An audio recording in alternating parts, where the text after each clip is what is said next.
The old dog stood in the hospital hallway, trembling, not from fear, but from something deeper. His fur had grayed at the edges, his eyes clouded with time, but there was a spark in them now that had not been seen in years. The moment the automatic doors slid open, he had stopped breathing, his ears perked as if catching a sound no one else could hear. Nurses passed, visitors whispered, but the dog only moved when the man stepped inside, older, slower, limping from an injury no one remembered. But him, their eyes met, and in that instant, 7 years fell away like dust. The dog took one step forward, then another. The man dropped his bag to the floor. His face crumpled in disbelief as he whispered the name he had buried long ago. Ranger! The dog's ears twitched. His tail did not wag. He simply stared, as if trying to confirm that the figure before him was not a ghost, not a memory, but real. People began to notice now. Phones were lifted. A nurse wiped her eyes. But nothing mattered except that space between them. The man knelt slowly, hands trembling, and opened his arms. The dog ran, not fast, not strong, but with every bit of life left in him. His paws slid on the tile, his breathing wheezed, but he reached the man and collapsed into his chest with a sound that was not quite a bark, not quite a sob. The man wrapped his arms around him and held on like he had been waiting for this moment since the day they were separated. "I thought you were gone," he whispered. "I thought they put you down." The dog licked his face once, then rested, his head against the man's shoulder, and closed his eyes. For a long time, no one moved. The hospital quieted. The cameras stopped flashing. Only the two of them existed now. One man, one dog, one promise fulfilled. The man gently pulled back, placing his hand over the tag that still hung from the dog's collar. It was bent, scratched, barely readable, but his name was still there. "Ranger," the man repeated. "You waited." The dog blinked, as if trying to hold on to the moment longer. Then his body jerked. A cough escaped his throat. His legs wobbled, and in an instant, the warmth in his chest turned cold. The man caught him as he fell, panic flooding his face as nurses rushed forward. "No!" he gasped. "Not now! Not now!" But the dog's eyes had already begun to dim.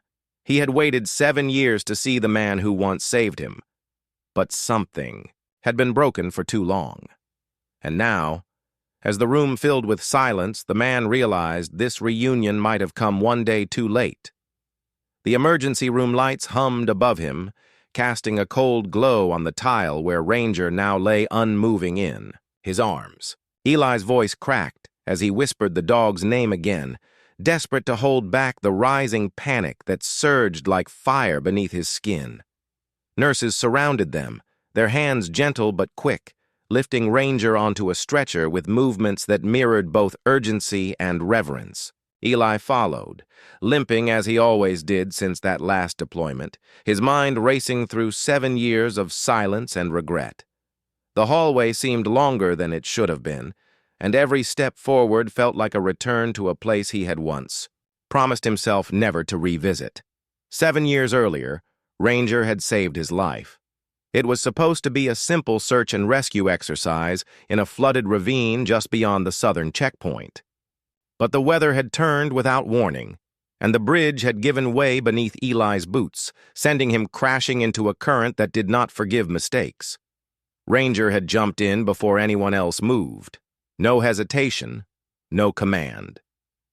He had dragged Eli out, teeth clenched into the shoulder strap of his vest, paws kicking against the torrent until his body broke through the other side. They had called it a miracle. But the miracle came at a price. Ranger had been injured in the process. A torn hip, internal damage, complications no one noticed until it was too late.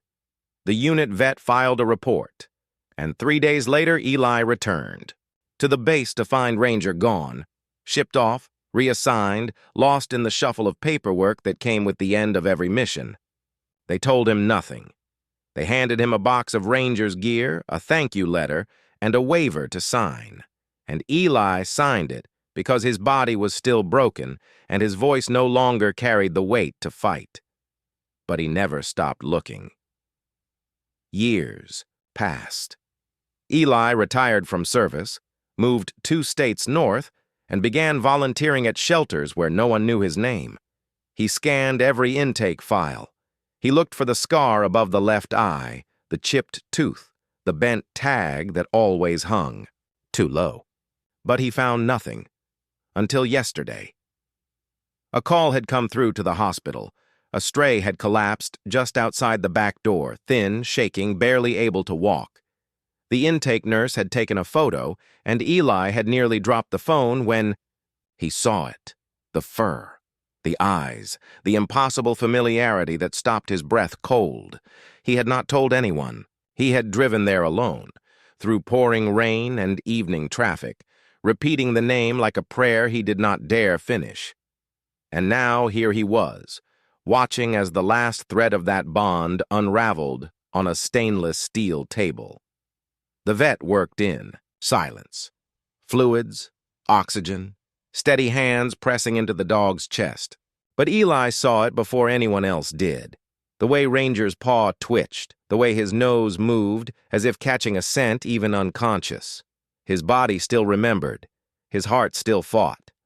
Eli pressed his hand to Ranger's side and whispered through. Clenched teeth. You are not done. Not like this. Not after everything. He knew the numbers were against them. Ranger was old. His body was worn. But something in Eli's voice cracked louder than science. It was not a command. It was a plea. And Ranger somehow let out a breath. The room froze. The vet stepped back. The monitor beeped, slow, faint, but real. Ranger was still alive. Barely. But alive. And Eli sank into the chair beside the table, covering his face with his hands as the weight of 7 years came crashing down in a single, shaking exhale. The vet touched his shoulder gently. Whatever brought him back to you, she said. It must have been stronger than distance. Eli nodded, his throat tight, his voice raw. I never stopped calling him, he whispered, not even when I thought no one was listening. And for the first time in years, he believed someone had heard. The hours after Ranger stabilized moved slowly, like time itself had been asked to wait. Machines clicked beside the table, their sounds too clinical for the quiet miracle that had just taken place. Eli never left the room. He sat with his hands folded, elbows on his knees, eyes fixed on the dog whose chest now rose and fell with the rhythm of something still unfinished. Ranger did not open his eyes again, not yet, but his paw twitched every few minutes as if he were dreaming about running toward something he had lost. The vet returned twice to check vitals. Each time, she said the same thing. He should not be alive, but somehow he is. By nightfall, Ranger moved his head. Just once, a soft turn toward the sound of Eli's voice as he hummed an old tune they used to walk to back at the base. The shift was small, barely there, but it was enough. Eli leaned forward, gently brushing, his fingers against Ranger's paw, and whispered, You remember me, do you not? Ranger did not bark. He did not move again. But the flicker of awareness behind his closed eyelids told Eli everything he needed to know. Later that evening, the nurse brought in Ranger's transport box, the same one they had carried him in, through the side entrance when he first collapsed. Eli opened it, intending to clean it out, but something caught his eye near the back wall of the carrier. A small fabric bundle tied with string, tucked into the corner as if placed there with purpose. He reached inside and unfolded it carefully. Inside was a weathered dog tag, not Ranger's, not military issued, a civilian tag, bent at the edge, engraved with a different name. It read, Piper, Emotional Support Animal. Eli stared at it, his mind spinning through memories that did not belong to him. Ranger had not just been wandering, He had belonged to someone, recently maybe, even within the last year. He turned the tag over. A phone number had been scratched off with a blade, but beneath it, an address label was barely legible. Franklin County Rehabilitation Center, Wing B, Room 2. His pulse surged. That facility was less than 30 miles away. He looked at Ranger. Again. The scars, the weight loss, the exhaustion that no rest could fix. He had not just survived the streets. He had survived something far more structured and far more hidden. The next morning, Eli made the call. The receptionist confirmed the location and the room. "Yes," she said. "We did have a dog here. Name was Piper. Assigned to a patient, named Malcolm Harris, but after Mr. Harris passed, the dog disappeared. We assume someone from the family took him." Eli's stomach turned. Ranger had stayed even after his new owner died. He had waited again, just like before. He drove there that afternoon. The building was quiet, clean, sterile. He walked the hall with Ranger's tag in his palm, feeling its weight like a secret. When he reached room 2, the nurse opened the door and stepped aside. Inside were only two things: a bed stripped bare and a corkboard filled with photos. Photos of Ranger. In every one, his face looked calmer, his body heavier, his eyes brighter. In some, he sat at the foot of the bed. In others, he rested his head in the lap of a man who looked frail but always smiling. A note had been pinned beneath the last photo. It read, "He keeps watching the door like he is waiting for someone else. If they ever come, please tell them thank you. This dog saved me." Eli stood in that room for a long time. He did not speak. He did not cry. He simply placed Ranger's tag beside the photo and whispered, "He saved me too." Then he turned and left. That night, back at the hospital, Ranger finally opened his eyes. They were glazed, slow, heavy with exhaustion. But they found Eli's face immediately, and for the first time since the reunion, the old dog moved his tail. Not fast, not full, but enough to let Eli know he had come back for good.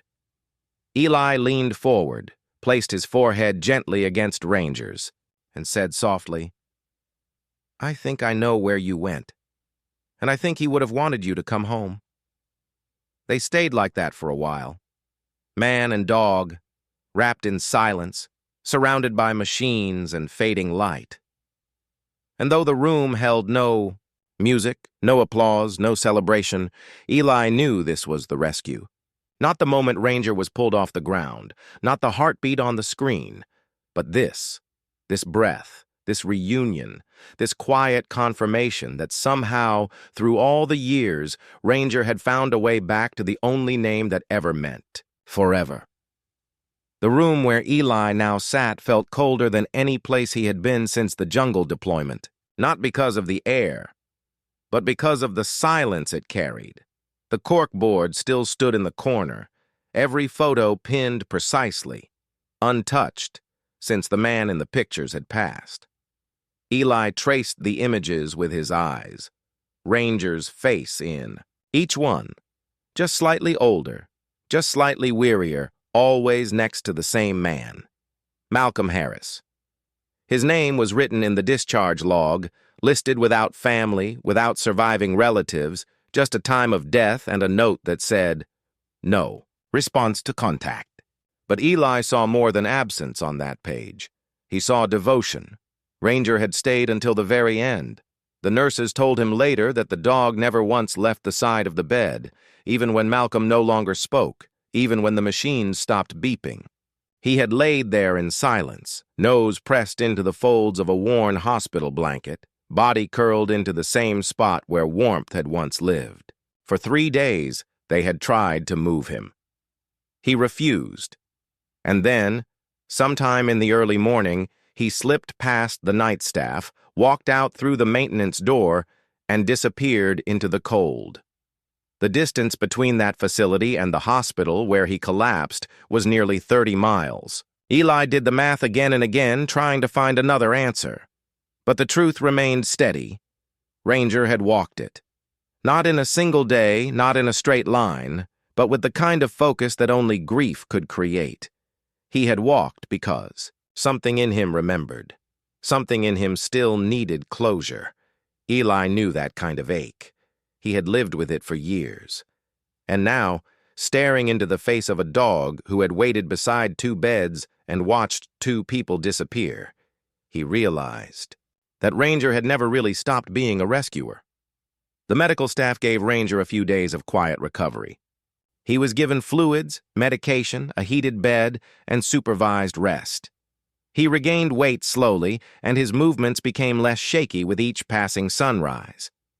But what amazed them most was not his physical recovery. It was how his spirit never broke. Even when sedated, he responded to voices. He lifted his head at the sound of Eli's name. He pressed his paw against the edge of the kennel every time someone mentioned the word home. He was not trying to survive anymore. He was trying to return. He returned to the cabin, sat beside Ranger, and opened the old envelope he had pulled from the bottom of his rucksack. Inside were photographs: his unit, Ranger mid-jump through a flooded trail, his sister laughing beside the Jeep with her arm around the dog who would later drag him out of death. Beneath it all was the discharge paper that never should have been signed. It held no explanation, no cause, just a name crossed out. Handler, Eli Navarro, status, deceased. And beneath it, a reassignment order marked with the PAX Corps seal. Eli burned the paper in the fire and stared into the flames. "They thought I was dead," he said. "They erased us both." Ranger shifted, his eyes catching the light, his head lifting as if hearing something through the walls. Then he stood, slow and quiet, and moved to the window. Eli followed. A figure stood in the distance, too far to see clearly, but close enough that Eli could sense they were not here by chance. The man held no badge, no weapon, just a tablet in one hand and a device in the other. He looked up once, locked eyes with Eli through the dark, and lifted the scanner toward the cabin wall. Ranger growled, not loud but deep, old, the sound of something awakened. Eli stepped in front of him. "You are not taking him," he whispered. The man outside did not move. He tapped something on the tablet. Then he turned and vanished into the woods. That night, Eli slept with his back to the door. Ranger lay in front of the fireplace, eyes never closing, ears never falling. They were not safe anymore, but they were together. And Eli knew exactly what had to be done next. He reached for the map his sister once marked in red and whispered, "If they want to erase what he remembers, they will have to chase us across every mile of truth he still carries." They did not come back the next night, nor the one after that. But the silence around the cabin changed, thickened, became sharp at the edges like a breath held too long. The forest no longer felt still. It felt watched. Ranger sensed it first. His ears never settled. His paws scraped the floor in his sleep, and when the wind shifted direction, his body followed it like instinct was pulling him toward something only he could understand. Eli slept with the old field knife beneath his pillow. Not because he believed he could fight them, but because he could not afford to be the first one caught unready. He spent the mornings charting new routes. Backward trails, covered paths, river forks that no satellite would track through. Each map he marked had one rule: do not return. Every time Ranger followed him through the trees, he moved like something younger, like time had not broken his bones but sharpened them. He had no limp, no hesitation. He stopped only when Eli did. And when Eli turned toward the last red X on his sister's trail, deep into territory no longer listed on any military survey, Ranger stood still for a full minute, his chest rising as if something inside him had been waiting to return. Eli took that as the answer. They moved at night. Food packed, Fire out. Windows shuttered with blackout cloth. The only sound was Ranger's paws pressing against the soil and Eli's breath counted by heartbeats. At dawn, they reached the edge of the valley, a basin choked by fog and cliffs, the place his sister had once marked with a warning no one else took seriously. This was where she disappeared, where the world had turned its face away from everything that could not be explained. And this was where Eli would make their final stand. Not with guns, not with vengeance, but with something stronger than proof. He built no traps. He planted no signals. He lit a fire beneath the highest tree and waited. Ranger lay beside him, not tired, but still. His breathing had become deep again, grounded, like something inside him knew the chase was ending. Eli pulled out the dog tag, not Ranger's, the one from the facility. He placed it into the fire and watched it melt. He whispered, "They cannot own what remembers." And Ranger slowly rose to his feet. They came just before sunrise. Black jackets, no emblems. 2 on foot. 1 drone hovering above the cliff ridge. They said nothing. They raised no weapons. They simply pointed a scanner toward the clearing and watched as the light blinked green. Eli stepped forward. His voice shook, but not from fear. "You had your time," he said. "You turned him into something disposable. Then he found me. And now he has found the rest of himself." The man closest to him replied without blinking. "He is registered. His imprint belongs to the facility. You are harboring classified behavior modules." Eli laughed once, bitter and sharp. "You do not understand what he has become." Then he pointed to Ranger, who had moved beside the fire. His eyes were locked on the drone. His body was tense, but his tail flicked once, low and deliberate. And then he ran, not toward the men, not toward the drone, but into the trees, away from all of them, away from Eli. His body moved like wind, like memory, like something designed, not to obey, but to lead. The men gave chase. One pulled a device from his coat. The drone shifted course, but Ranger was faster. He vanished between the branches, and just as the first man crossed the fire's edge, Eli stepped between them and whispered, "He does not belong to you anymore." What followed was chaos. The forest cracked with pursuit. The drone flickered, lost signal, returned. One man cursed. The other disappeared over the ridge. Eli did not follow. He walked back to the fire and waited. Hours passed. He said nothing, ate nothing, slept not at all. Until, just before nightfall, Ranger returned, bleeding from the shoulder, limping again, but alive. In his mouth, he carried the tracking device, ripped from the drone, wires torn, blinking weakly. He dropped it into the fire. Then he collapsed into Eli's arms. Eli cried, not loudly, not for long, but enough. He carried Ranger back into the shelter, cleaned the wound, wrapped the leg, and laid him beside the cot. "You brought the war to an end," he whispered. "You remembered how to fight for yourself." Ranger breathed slowly, evenly, his body wrecked but not broken.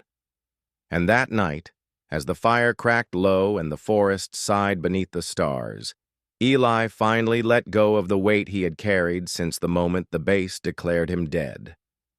Morning came with stillness. No footsteps, no machines. Just light, warmth, and breath. Ranger woke with his head pressed to Eli's knee, eyes open, tail moving gently once against the floor. He stood slowly, staggered, then walked toward the door. And as Eli followed, heart pounding, he saw it. The first sunrise without fear. Ranger stood in it, alone, then turned back. Some stories do not end with celebration. They end with breath, with silence, with a single choice that says, "This is enough." Ranger had made his. He had returned not to be rescued, but to remind the one who once saved him that love once given never really leaves. Eli watched him that morning with the stillness of someone who understood too late what true loyalty costs. He saw it not in Ranger's wounds, but in his eyes, tired but alive, aged but unbroken, filled not with pain, but with quiet resolve. The dog who had been passed from name to number, reassigned, erased, and hunted, had chosen to come home. Not because he had to, but because something inside him believed Eli had not stopped waiting, and he had been right. This was not just a reunion, it was a return, a reclamation of all the days lost to systems that measured worth in silence. Ranger had never belonged to a cage. He had never belonged to a tag. He belonged to a voice that called him by name long after the world stopped listening. And when he heard it again, after 7 years, 30 miles, and 2 lives left behind, he found his way back. Not because he remembered where Eli was, but because he remembered who Eli had been. Now he lay in peace. His legs tucked beneath him, his breath steady, his eyes soft beneath the rays of a morning the forest had never promised. And Eli sat beside him, one hand resting gently on the same vest they had both once worn. No medals, no orders, no files, to prove what they had shared. Just a bond that had outlived war, distance, death, and time.